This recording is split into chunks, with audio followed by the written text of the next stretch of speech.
Hello, everybody. Welcome to the Santa Barbara Historical Museum. Congratulations on getting a seat to the hottest ticket in town. Welcome. I'm Daisha Harwood, the executive director here at the museum. I want to just acknowledge our trustees in attendance. I believe Chris Greco, Sheila Snow, and Sharon Bradford are all here. So please welcome them. While I have all of your attention, I want to thank two very important foundations that allow our work here to continue daily, and that is the WWW Foundation and the Hutton Parker Foundation. So last week, we officially opened up two exhibitions, Lockwood DeForest, Lighting the Way, and Huguette Marcelle Clark, A Portrait of the Artist. We did it in a little bit of a funny order because of COVID, but we had a huge turnout, and I didn't get a chance to thank my team, so I just want to thank them now. Jim, Emily, Adela, Chris, Michael, and everyone who works here at the Historical Museum. So please, a round of applause for my staff. We obviously could not have hosted the Clark exhibition here without the incredible collaboration of the Bellosguardo Foundation. And so I want to go ahead and bring up Jeremy Lindeman, the foundation president, to talk just a little bit about the artwork that we're showing. My name is Jeremy Lindeman with the Bellosguardo Foundation, and on behalf of myself, the foundation, and my board chair, Dick Wolf, we really want to thank Daisha and the museum for hosting us today. It's a great space, and we're very excited. I'd also need to thank a couple of people myself, and first off, I want to apologize. I'm going to put you on the spot, but Ian Cummings, are you here? I saw your name on the list. He is, there he is. So Ian is a family member, and I wanted to thank you for a family member of the Clarks, and I wanted to thank you for coming. So, and I just found out looking at the list earlier, so.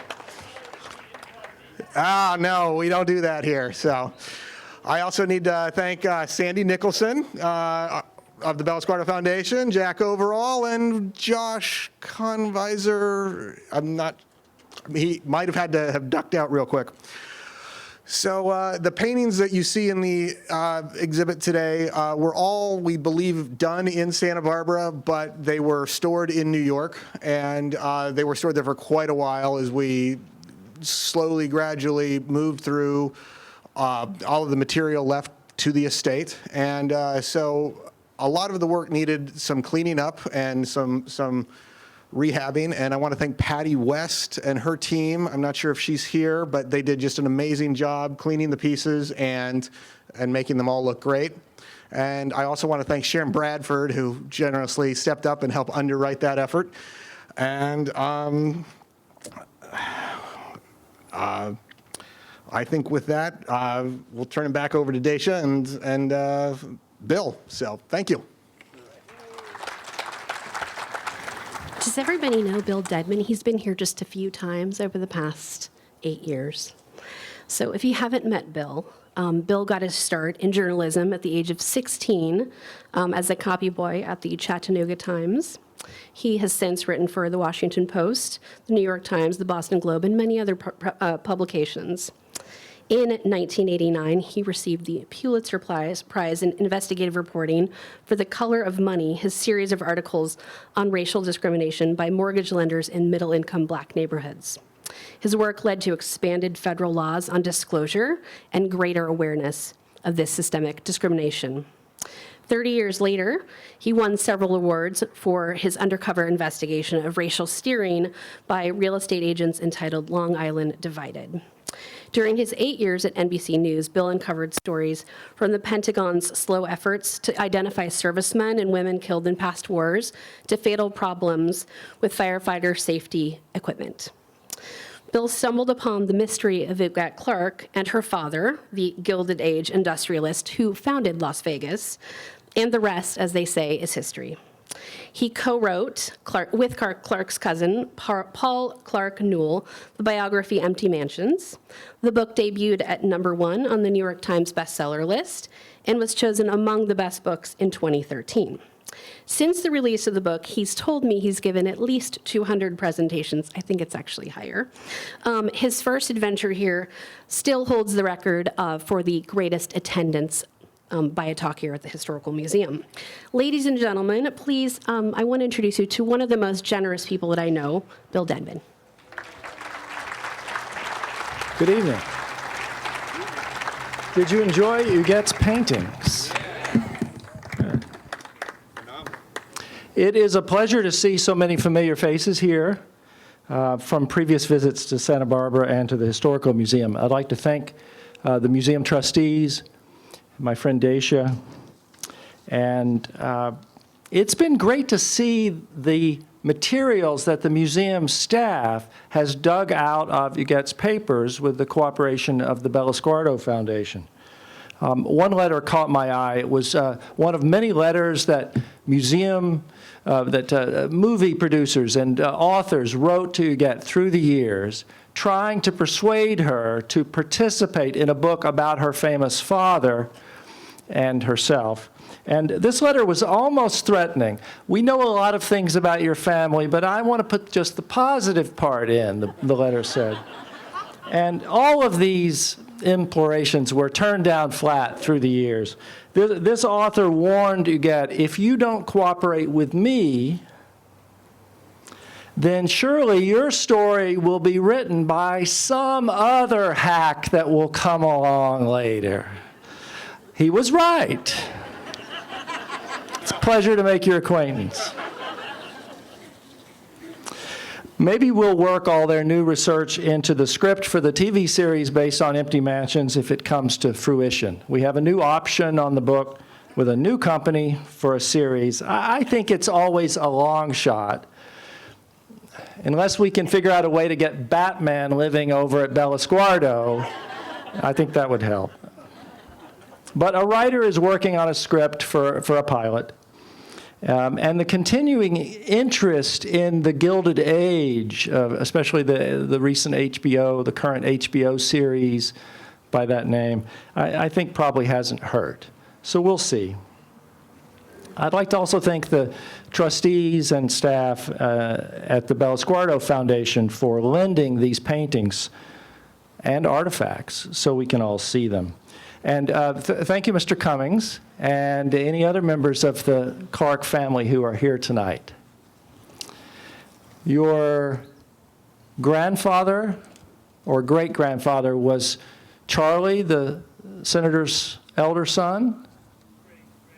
Great-grandfather. Thank you.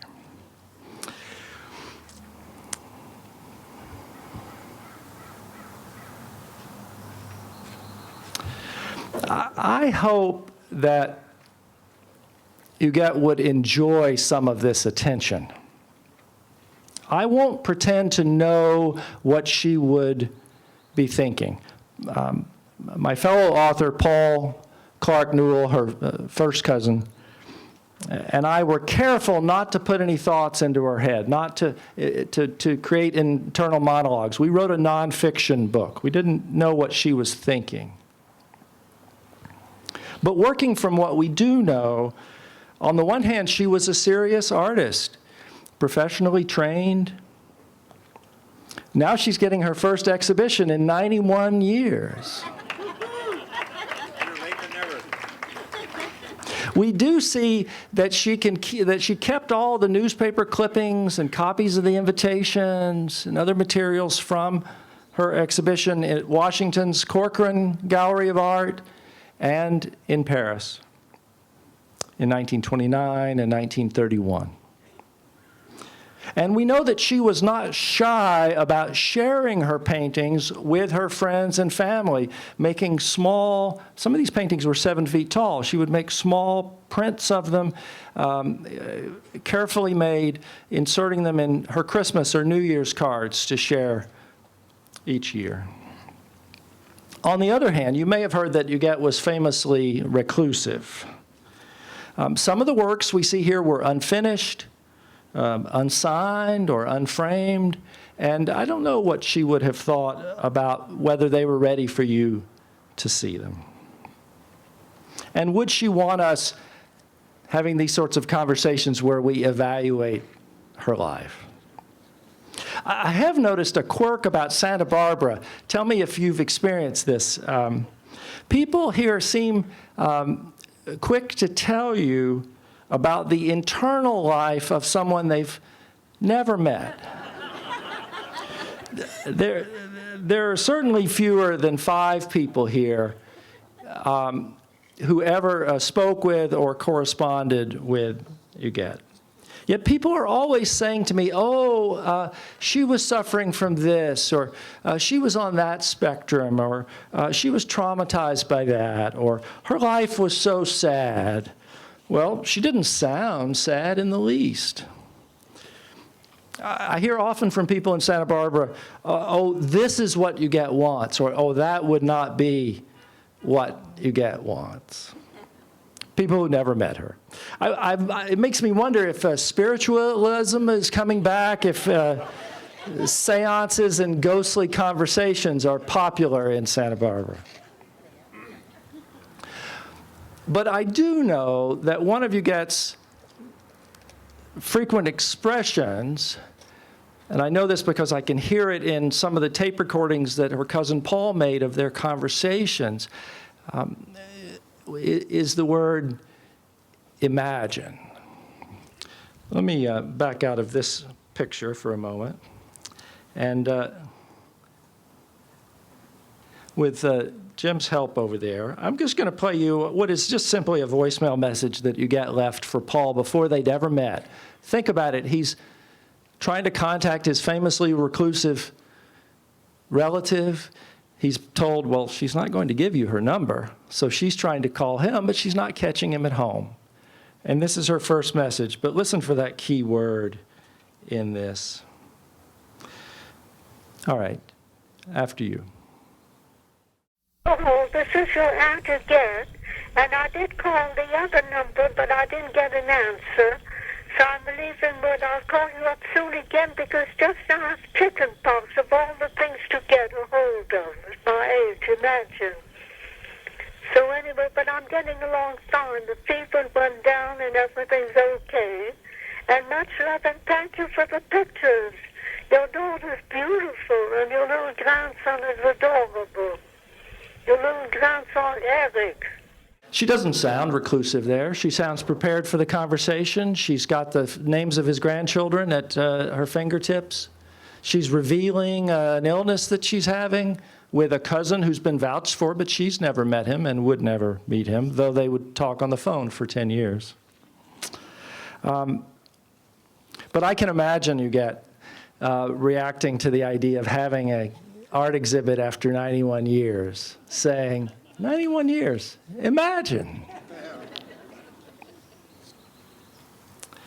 Now, if all you know about Huguette is that she was reclusive, that she didn't visit her fabulous home here for 60 years, that she may not have gone out of the house much for 50 years, that she lived her last 20 years in a simple hospital room, then these paintings may be a revelation to you about her and her enthusiasms.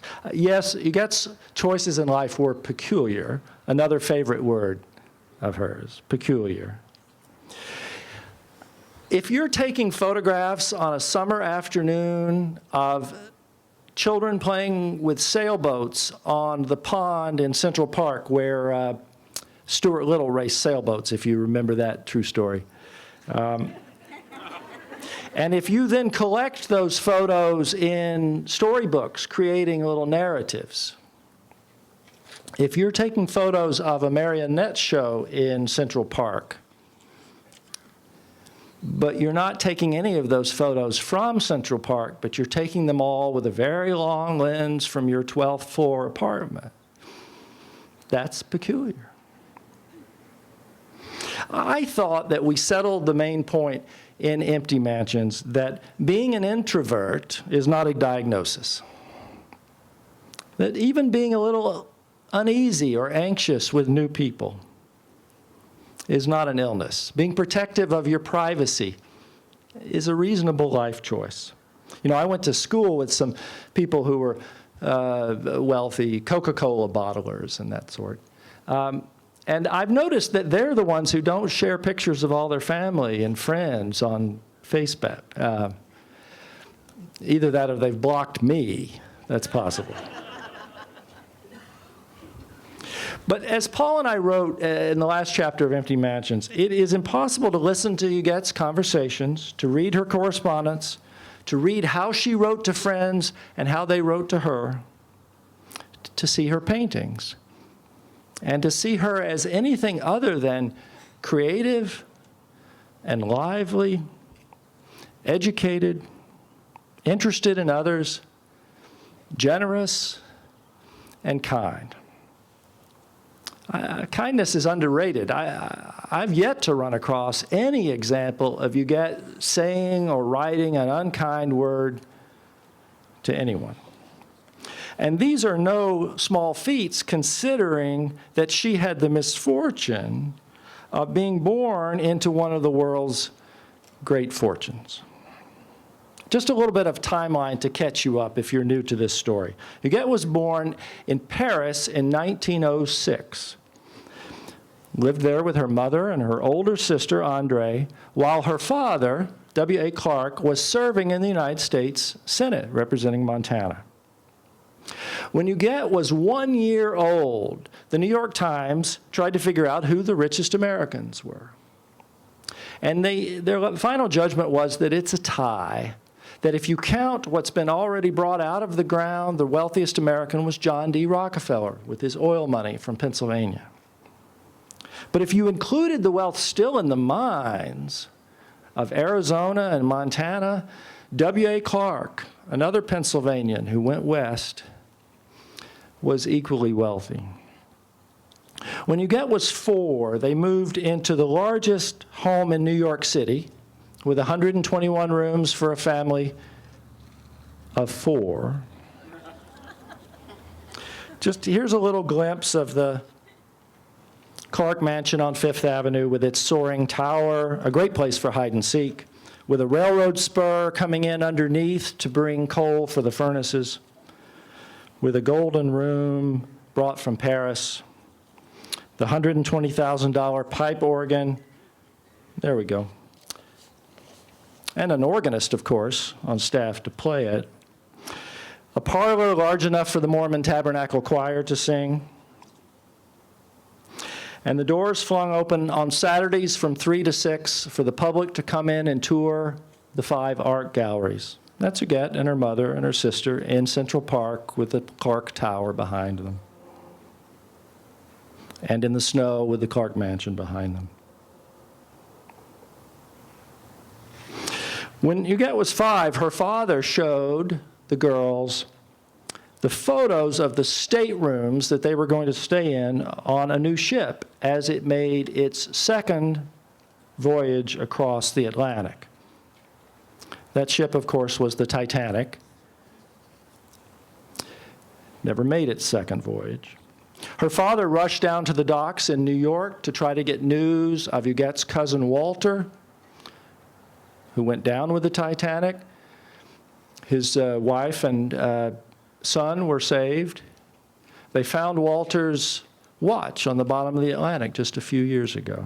It seemed to me you told me some time ago about your return trip, how you'd been booked to go on the Titanic back to Europe. We didn't get on the Titanic. We were booked to go. Yes. But then actually it never got to New York because it sank before it got in. Yes. Which boat did you take then? So we took another boat after. I Yes. think it was the George Washington. Huguette's father was on the covers of magazines as the face of corruption in politics. When she was 6, to keep her father and his ilk out of the United States Senate, the states changed the U.S. Constitution, giving the power to the people to elect senators. When Huguette was 12, her older sister Andrée died of meningitis. André's last diary entry begins, "In 2 weeks I shall be 17." At prep school in New York with the Carnegie daughter as a classmate? Huguette was the one with the wealthier father, making Huguette the #1 kidnapping target in the world's financial capital. Huguette was just 17 when her father died. I want to go ahead to a picture. That's it. W.A. Clark was 86. In his wallet was this card. 2 months before he had died, he had renewed his license to carry a pistol in New York City. There he is with his wild eyes and hair. He listed his height generously as 5'7". And his occupation, can you see it on the third written line there? Capitalist.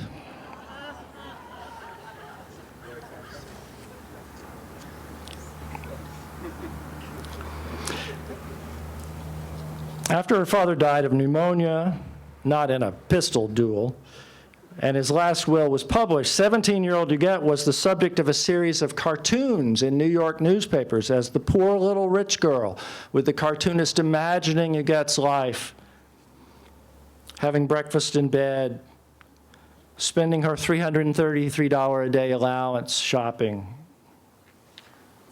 going out to the opera, going to parties. When she was 22, her wedding here in Santa Barbara was in the best newspapers. At 24, her divorce was in all the papers.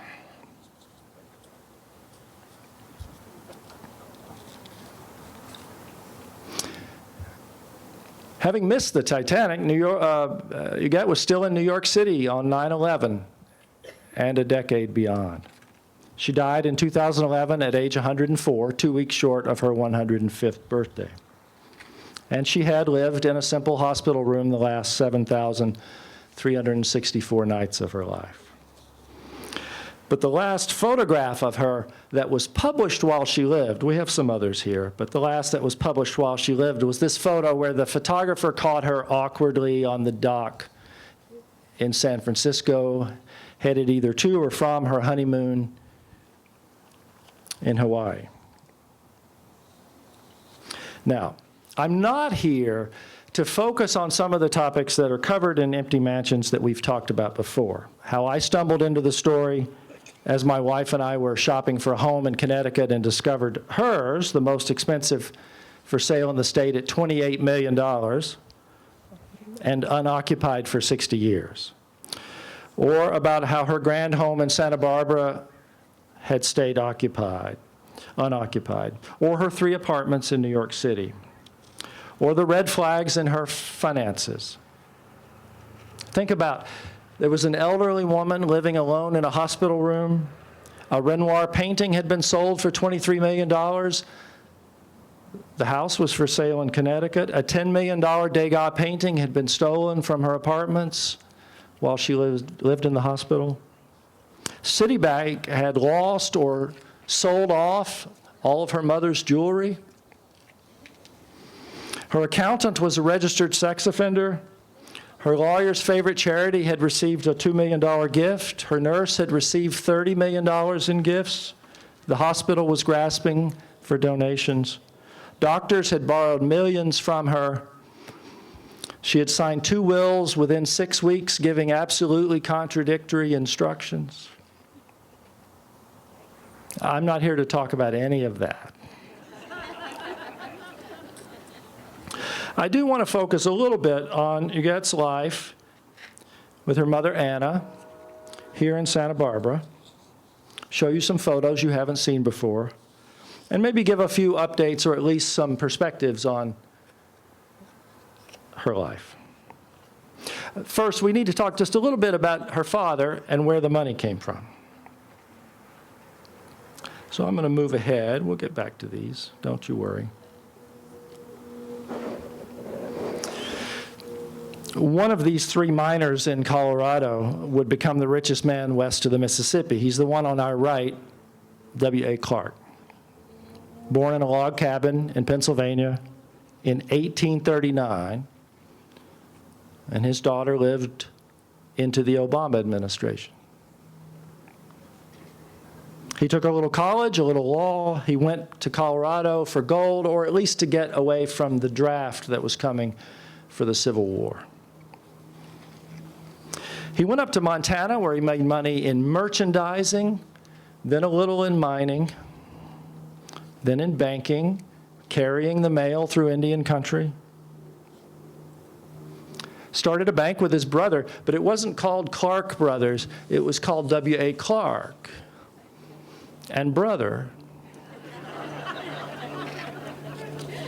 He moved into mining and then into politics. He raised one family, then after his wife died, he married a second time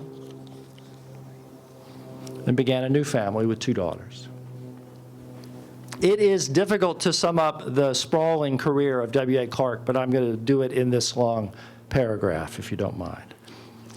An indefatigable worker, W.A. carried on at a pace that today seems impossible, especially in an era when travel was by steamship and railroad and communication by letter and telegram.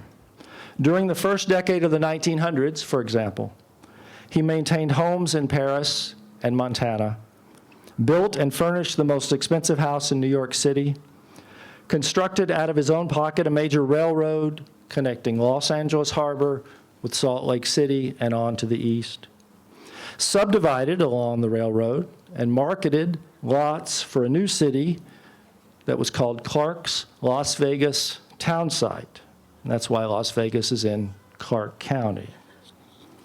Oversaw the operation of copper mines in several western states, ran streetcar and electric power companies in the west and a bronze foundry and copper wire factory in the east, grew sugar beets, 10,000 acres of them, near Long Beach, published several newspapers, owned a bank with a good national reputation, was forced to resign from the U.S. Senate, then was reelected and served 6 more years.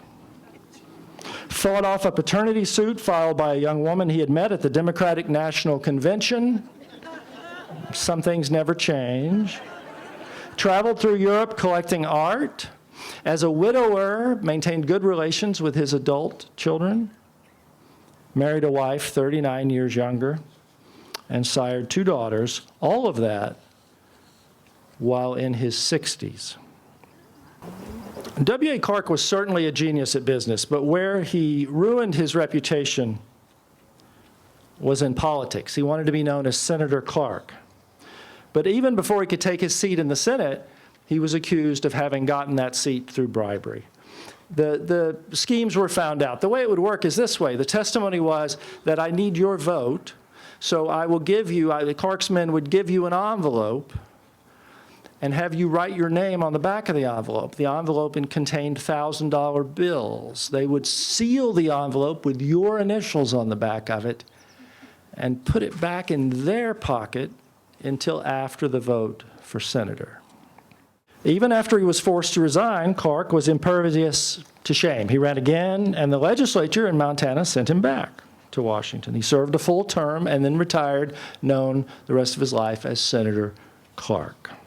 But the citizens had seen enough of store-bought elections, and the 17th Amendment took away from the legislatures and gave to the people the right to elect senators.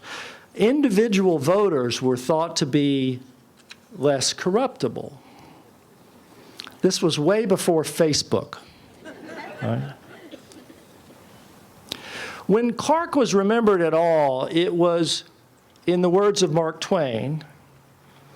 And Mark Twain was severely compromised on this score. Twain had been rescued, Samuel Clemens had been rescued from bankruptcy by the Standard Oil men who were in political and business opposition to Clark in Montana.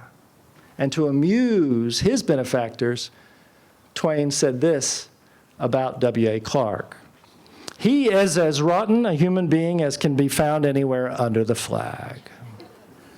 He is a shame to the American nation, and no one has helped to send him to the Senate who did not know that his proper place was the penitentiary with a ball and chain on his legs. Well, you can make a point that this was just Twain carrying on for the benefit of Clark's opponents. But when Mark Twain gets you, you're got. I think one way to think of Clark's story is as one of vanity getting the best of a very talented man. You know, he was a little dynamo of a man. His sons testified in a court case that he was 5'5" in his prime, maybe 5'6" with his boots on. After he was chosen to lead, to preside over the Constitutional Convention in Montana, bringing Montana into statehood, he wrote on his passport application that he was 5'9". After he led the battle to place the state capitol in Helena, which at the time was said to have more millionaires per capita than any city in America. After he was chosen the head of the state Masonic Lodge, and after he entered politics, he became 5'10". Now, though W.A. Clark was mostly a 19th century man,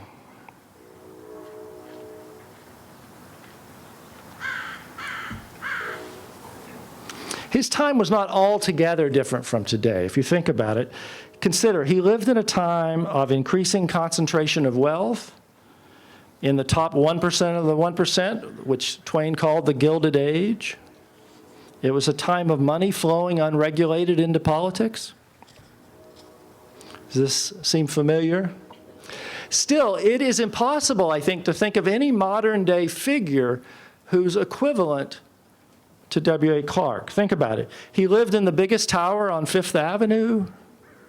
He was a wealthy man who wanted to be in politics and wanted to start at the top. He put his business in the care, let's pretend, of his two sons to run while he ran for office. What? He was accused of stealing an election, endured a public trial in the U.S. Senate, and then was accused of trying to steal another election. No one today reminds us of W.A. Clark. Oh, wait. I see where you're going with this. I see where, no, so you've got the wrong end of the stick. W.A. Clark did not inherit his money. You're not thinking of an equivalent case. Now, let's talk about Santa Barbara, shall we?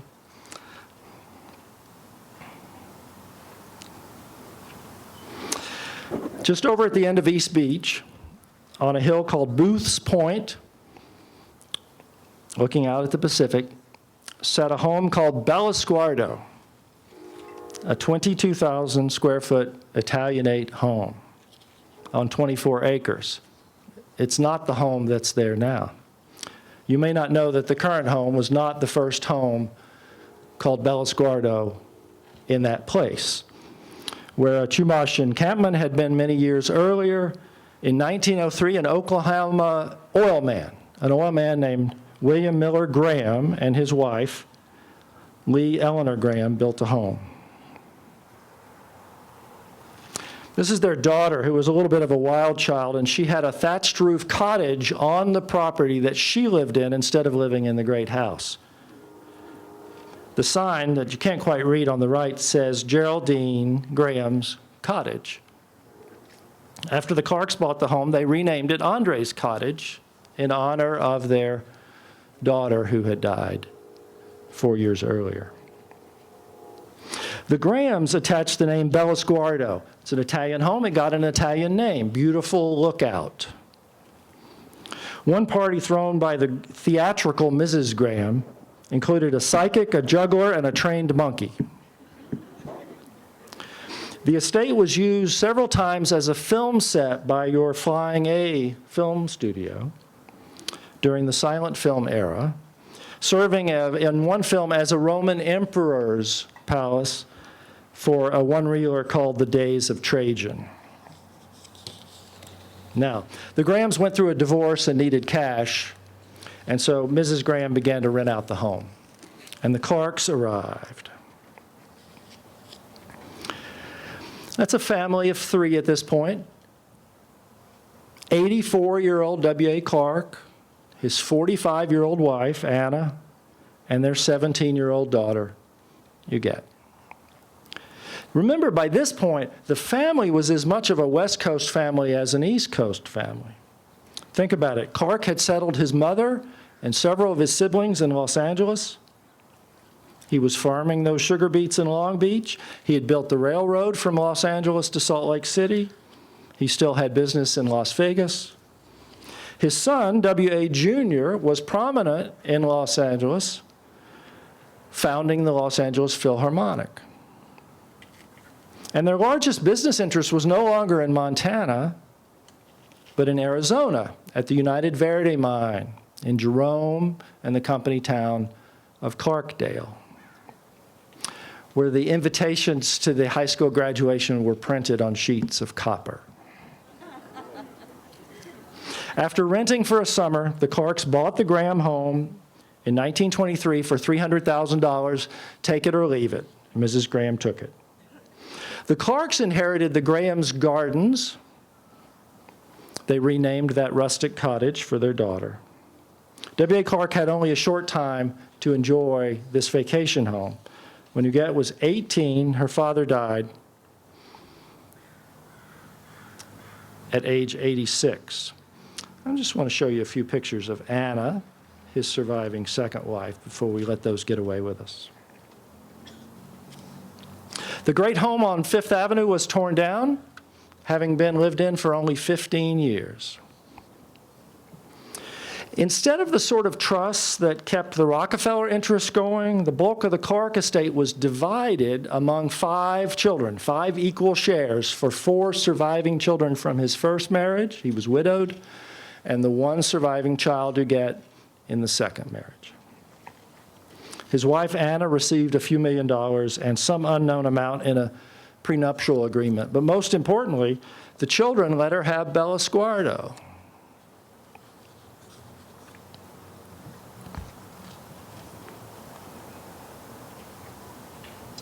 Now, I want to tell you a little bit about the life of the mother and the daughter after the father died. They moved into apartments down Fifth Avenue when the great house was torn down. Huguette finished high school. She was in her senior year when her father died. She was at Miss Spence's school in New York City taking dance lessons from Isadora Duncan. They traveled frequently to Santa Barbara, having bought the home here, especially to avoid the hot summers in New York City. They enjoyed the beach cabanas. They held summer concerts. They had a tree house built in an oak tree overlooking the lawn. Anna sponsored a group called the Paganini Quartet because she had procured 4 Stradivarius instruments that were supposedly owned by Paganini. She gave them to these musicians she favored, and they played classical music around the world and played in the tree house at Bellosguardo. Of course, you need a place to relax while you're not on tour, so she bought them a house in Carmel by the ocean. Newspapers show Anna and Huguette entertaining, friends visiting. There's a box of fiesta costumes over at Bellosguardo. The grounds were open for garden clubs to visit. Huguette roamed the gardens taking photographs.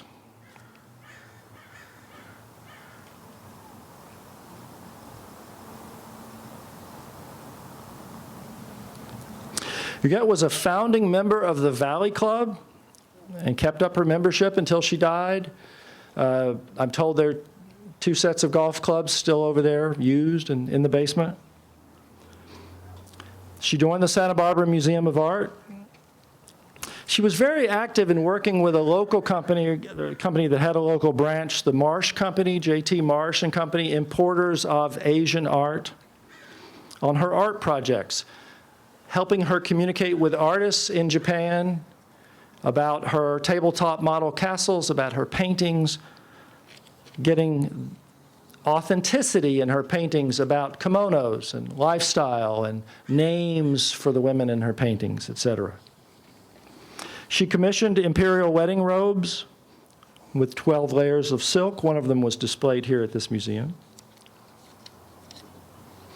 I'd like to read you something that Katerina Marsh of the Marsh family said about working with Huguette.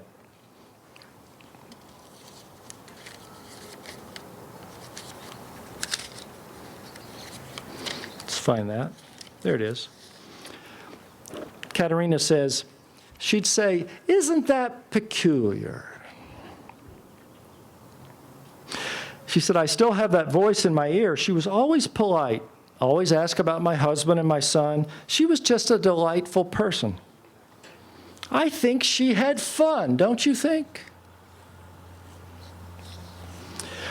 And Huguette was generous here. She wrote a check for $50,000 to establish the bird refuge named for her sister, Andre Clark, turning a fetid swamp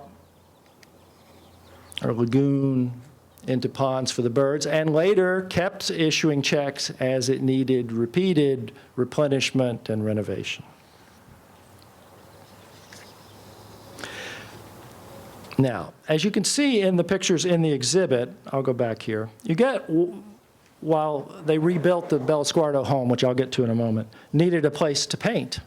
So she had a studio next door here at the Meridian Studios, as described in the exhibit. And the staff here found photos of her particular studio with her paintings. Some of the paintings in this exhibit are on the wall there.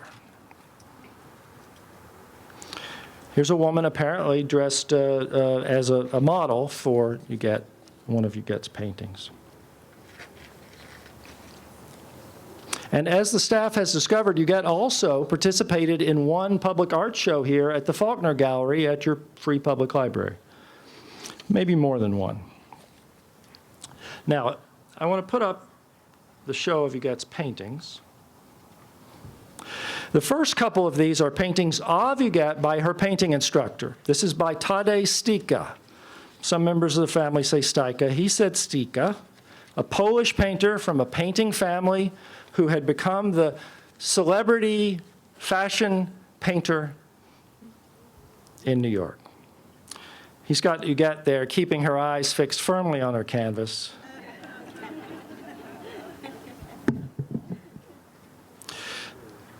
There's Stika. We know Stika mostly today through this painting that's on TV a lot. It's the Roosevelt in the Roosevelt Room at the White House. The rest of the paintings in this show are by Huguette. We think she painted at least up through World War II into her 40s, maybe well beyond. Eventually, her eyesight ran out. She stayed close to her instructor and became the godmother of his child.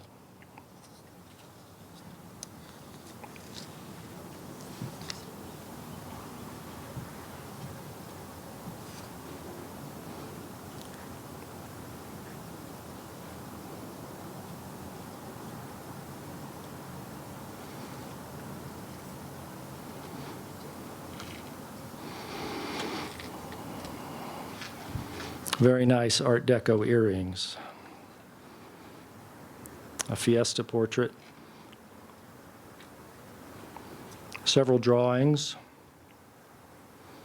that we have. A painting that's in this exhibit.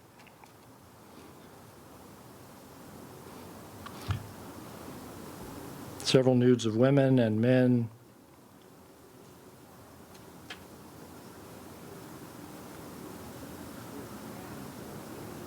Many still lifes, particularly of Japanese subjects.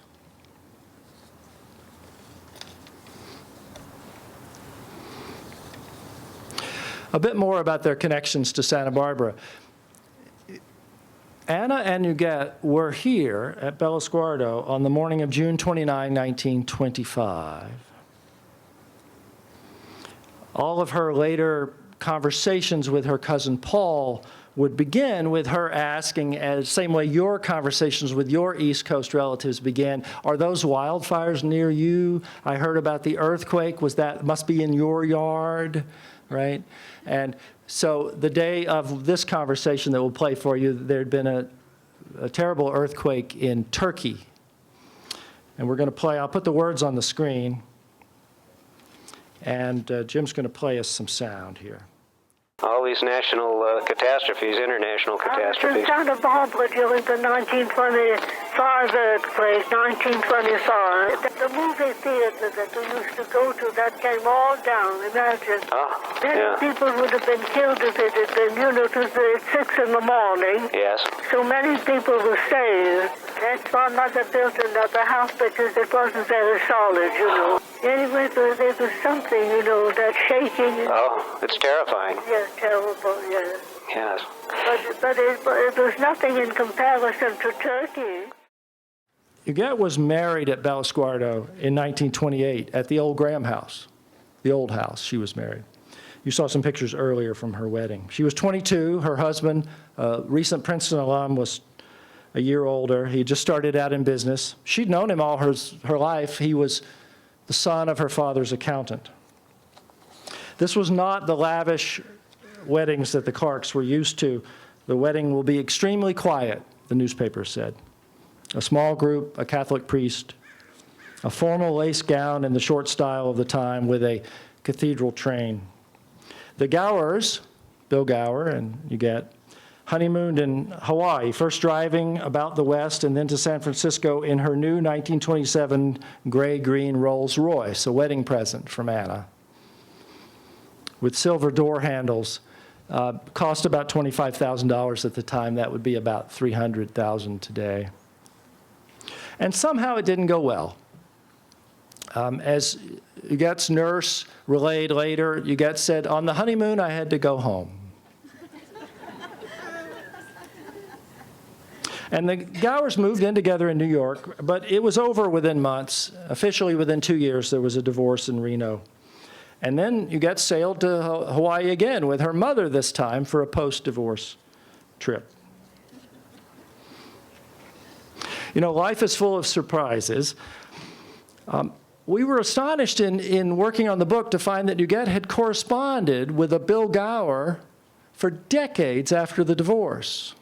Indeed, they had sent sweet letters back and forth. "I'm sorry your dog died. Come visit me when you're in New York. Don't fail to stop in." It was very surprising. After our book was published, I heard from a man who lived with Bill Gower on the Riviera up until Bill's death. Huguette would call, he said, and would send gifts, projectors, romantic TV shows, the moon landings, the Olympics, things she wanted to make sure they watched. And it turned out, if you're looking for a little tidbit after the book was published, it turned out that Huguette's husband preferred men. And he was married to Huguette, then he was married to another woman, and they had a child. And then later, he lived with men the rest of his life. I don't pretend to have any secret information about Huguette's marriage, and I don't think this changes the narrative at all. It seems quite unlikely that he would have ended the marriage. Lots of gay men were married to women. And there's no reason to think that he would have ended a marriage with the wealthiest woman in New York City. And the key piece of information is that Huguette never married again. If she'd wanted to be married, she could have married. She had a, quote, fiancé in France. She had many opportunities. Eventually, he married someone else, and Huguette started sending presents to his daughter and her children. I'd like to just take a moment to mention Paul, her cousin and my co-author, and we have conversations with Paul and Huguette, and they're all in the audio version of our book. There's about half an hour of them chatting about the Titanic and other memories. And Paul and I spoke here when the book came out, and he died in 2016 after our book came out. And I just want to mention that the main thing that I would commend to you is that when you're writing your family story, do what Paul did and finish it. Paul's father had been writing a book about the great man in the family, the senator, and died without finishing it. If you ask me, how long did the book take? Well, it's 2 years. Well, Paul would say 22 years, or 2 generations. And Paul was on the same way to the same fate, perhaps, but we got together and we wrote about the senator and about his daughter. And he had the pleasure of being on the Today Show and talking to public groups like this about his book, but only because he did what so many never do. which is to finish their family story. Now,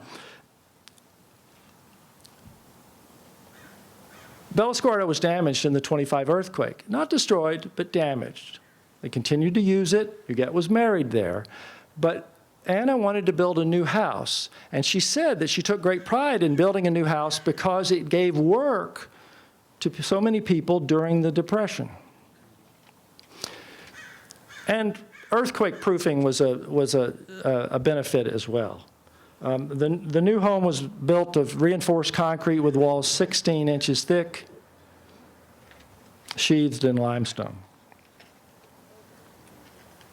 Anna employed the architect Reginald Johnson, who, as you know, designed the post office here and several fine estates in this area. I heard a few years ago from an architect's daughter, a junior architect on the Bellosguardo project. His daughter contacts me and she says, would you like to see drawings of Bellosguardo and photographs of it being built? So would you like to see those?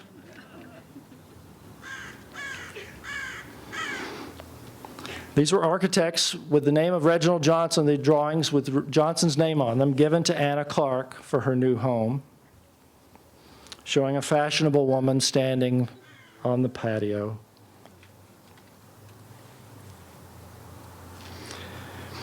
His work is somewhat subdued, elegant. This new home, as the newspapers pointed out, had 27 rooms and 22,000 square feet, about twice the size of Jefferson's Monticello. While the home was being built and Huguette had a studio here at the Meridian, where were they living? They lived down the coast at the Biltmore, same architect.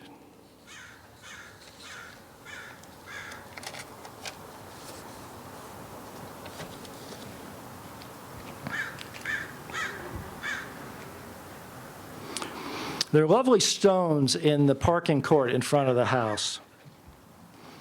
And I noticed that you have a DeRoss family, am I saying that correctly, who sponsored the Lockwood DeForest exhibit in here? Anyone here from that family tonight? And a family of stonemasons. And moving ahead, I have to wonder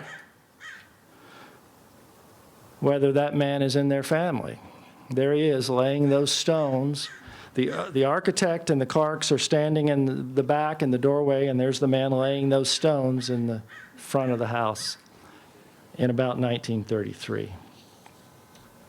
Now, in the 50s, it seemed that Huguette stopped coming out here because her mother got ill, became too ill to travel to make the trip. And Huguette started shopping for houses in the New York area. She bought a house in Connecticut, which she put a 2-story addition on, but never moved a stick of furniture in. And with 53 acres and a river, that's the house I had stumbled upon. And Anna had a difficult last 10 years, some time in a nursing home. And after Anna died in 1963, Huguette kept Bellosguardo with 2 instructions. Keep everything in as pristine condition as you can, original condition, and first-class condition. Now, those standards weren't always met, but the house looks quite good today, with some deferred maintenance. Working toilets are always a good thing to have. Her cousin Paul asked Huguette, why don't you visit Bellosguardo? And she said, oh, it would make me sad to go there without my mother. It's my mother's home. And I always think of times there with my mother, and it makes me sad. So she didn't need to sell it. It was only costing her $40,000 to $80,000 a month.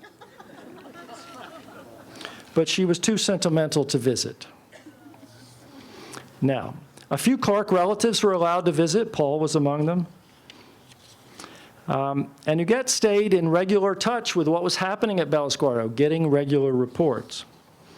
I want to describe to you, we're going to take a tour of Bellosguardo in a moment, but I want to describe to you where the Clark money ended up. W.A. Clark tried to leave his art collection to the Metropolitan Museum in New York, but they wouldn't take it because he insisted it stay together forever in one building, so it ended up at the Corcoran Gallery in Washington, and his children built a wing to hold it.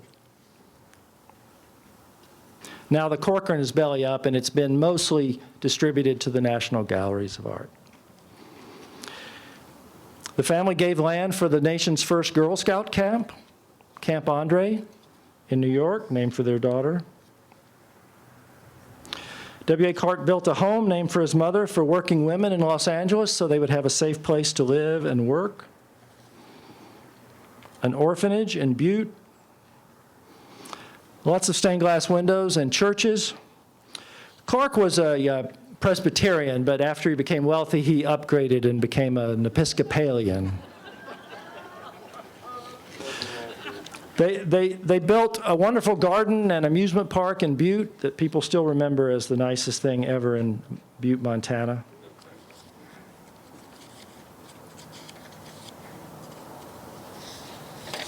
People often ask, how come I've never heard of W.A. Clark? Part of the answer is that he never got to Carnegie's third stage of life. Make the money, enjoy the money, and then give the money away to things that you put your name on. I mean, for Clark, there were no equivalents of Carnegie Libraries or Rockefeller Center or Vanderbilt University. But it's also worth remembering, I think, that most wealthy people are forgotten. How many of you people here know Cyrus Curtis? Cyrus Curtis, ring a bell? He was one of the 20 wealthiest Americans ever. Magazines, Saturday Evening Post, Ladies' Home Journal. James J. Hill, railroads. William Whiteman, quinine. These don't ring a bell. Well, how about someone wealthier? Stephen Girard, he's in the top 5 all time in American wealth. Stephen Girard saved the U.S. from bankruptcy. Doesn't ring a bell. Shipping, banking. I'll let you in on a little secret.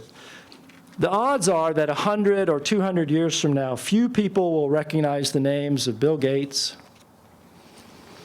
or Steve Jobs or Jeff Bezos or Elon Musk. They will not be remembered, the odds are, no matter how many planets they embarrass themselves on.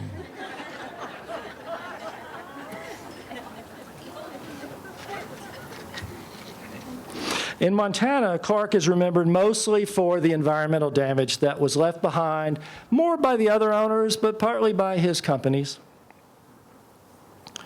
The pit that filled up with water, the world's largest Superfund site, that's how most people in Montana think of the miners.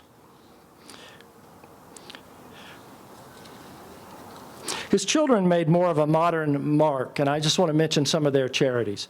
W.A. Jr. founded the Philharmonic, funded it for 20 years, and played second violin. He paid for most of the Hollywood Bowl, left a great library of rare books to UCLA. The elder son, Charlie's home is now owned by the county in Butte, your great-grandfather. They have arts exhibitions there. Of course, the bird refuge here. Huguette gave the family ranch, Rancho Alegre, to the Boy Scouts. And her largest bequest will end up being a new foundation for the arts, the Bellosguardo Foundation. I want to take you a little bit on a tour of Bellosguardo with some more recent photos.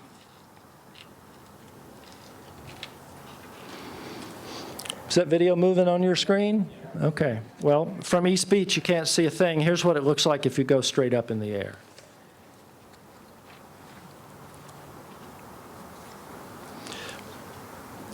Huguette left her home here, Bellosguardo, to a private foundation created under the supervision of the New York Attorney General's office. Despite a long line of community leaders making pleas through the decades, Huguette didn't give her home to the city of Santa Barbara. She didn't give it to the city for public use. She didn't give it to the city at all. She gave it to a private foundation. There has been some confusion on this point in the local press. Huguette herself, not a fan of estate planning, gave no instructions about what exactly the foundation should do with its property. All we know is that she loved Bellosguardo, loved it as her mother's home, wanted it to be preserved. And in the terms of the will, left it primarily to promote the arts. A rather vague mandate. Happily, considering the pent-up demand in Santa Barbara to visit the Clark estate, the private foundation has set one of its goals to be opening the home for public tours. The foundation describes its goal this way on its website: honoring the Clarks' past and building a future where the estate can be enjoyed by all as a focal point for the arts. Coming up to enjoy a family picnic by the Rose Garden, delving into the estate's history, viewing art from institutions around the world, or taking in a recital on the lawn. So all of that will take commitment and time. The foundation received ownership of the home only in 2018. So that was 7 years after Huguette died before they got the home. Before the pandemic, they held their first fundraiser, a big party for 500 donors on the lawn. Some of you were there. I'm hoping that the foundation's application to the city for a permit to change its use, you can have weddings up there, you can have fundraisers up there, but to have daily tours up there, you need a change in your use with the city, a conditional use permit. So they've applied for that, and I'm hoping that that is a success. I'm hoping it gets permission for its tours. Then someday soon, we can all buy our time ticket, as we do at other historic places, and sit in the music room and listen to home recordings of Huguette on the violin and Anna on the harp, and sit out on the patio looking at the ocean, maybe having afternoon tea for half an hour and just pretending that we own the place. That's my hope. Let me close with a couple of regrets. One regret I have is that some people, at least before they read our book, or maybe they didn't get to the end of a long book, people say, "Oh, what a sad life." Despite all the difficulties and constraints of her upbringing, the stresses of publicity, Huguette found devotion in her life and enjoyment, clearly. Devotion to the arts and to her friends. She played the violin. Her mother played the harp. They enjoyed the classical music that they brought to their home. Huguette was relentless and sophisticated in pursuing the arts, trained as a painter, self-taught as a photographer, a shrewd student and collector of her Impressionists and Neo-Impressionists, Renoir, Sargent, Cézanne, Pissarro, Monet, Manet. She explored Japanese culture and history, seeking authenticity for her art projects. She read the classics. She learned to play chess in her 80s on one of her carved Japanese sets. She conversed and wrote in French. She lived a life of imagination. Was it a sad life?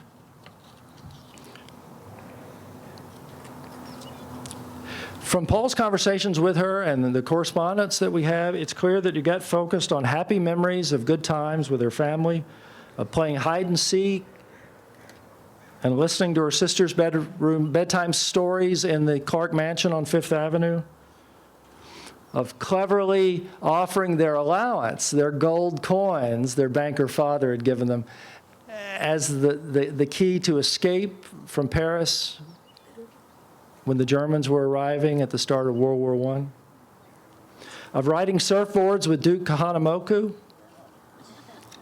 at Waikiki Beach. Jim, can I play audio? For my granddaughter? Yes. Does she still dance the ballet? Oh, she's working away at it. They've had a lovely time. They went to Hawaii for a vacation several weeks ago and got out of the cold weather. Honolulu. Yes, they did go to Waikiki, that's right. Have you been there? Oh, yes, I was there when I was 15, and then when I was 22 and 23. Uh-huh. I went there several times. You traveled with your family there? My father in 1950. Uh-huh. We went to Honolulu at Waikiki Beach. Uh-huh. It was lovely there. I think it was more pleasant in those days because it wasn't so built up. It's very commercial now. Very commercial, yes. Yes. Was the Royal Hawaiian Hotel built at that time? That's where we were. Oh, how nice. Hawaiian Hotel. In 1915.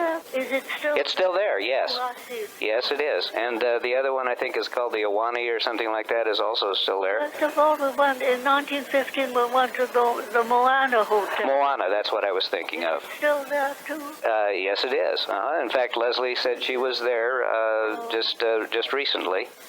Did you ever see the rainbow showers, blossoms? They're beautiful. They're called rainbow showers. We used to surfboard ride with Kahanamokus, you know, the Hawaiians, they used to take us out on the surfboard. Kahanamoku, he was the champion swimmer at the time. Uh-huh. And it was kind of safe being with him, you know, in the water. Yes. It was nice, yes. You have a wonderful memory for these details. Because you see, they used to have sharks around there, and if you'd go with them, you'd be more safer. I see. Another regret, a final regret I have, is that some people came away with the idea that Huguette was selfish. Do you have any hint of that in your estimation of Huguette selfishness? I guess the view was that, well, she had these homes and she wasn't using them, so that seemed wasteful. She spent her money on upkeep of the homes and on the world's finest doll collection. She turned down some appeals for public charities, perhaps because it would expose her to publicity. So I guess even some people in a limited view may not think of giving money to the arts as charity, not a direct social service. I think it just depends on what you emphasize. Huguette clearly preferred to give money to people she knew.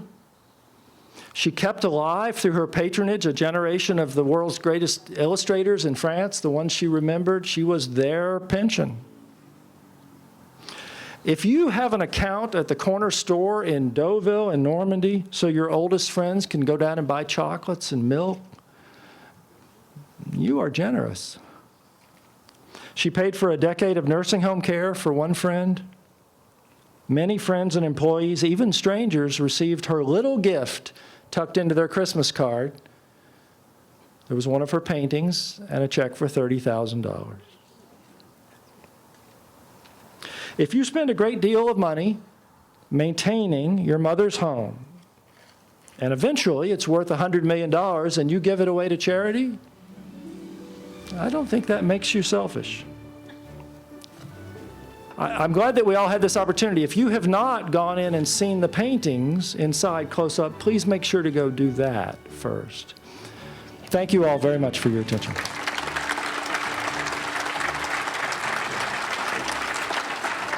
Once again, Bill, thank you. Thank you so much for all of your attention.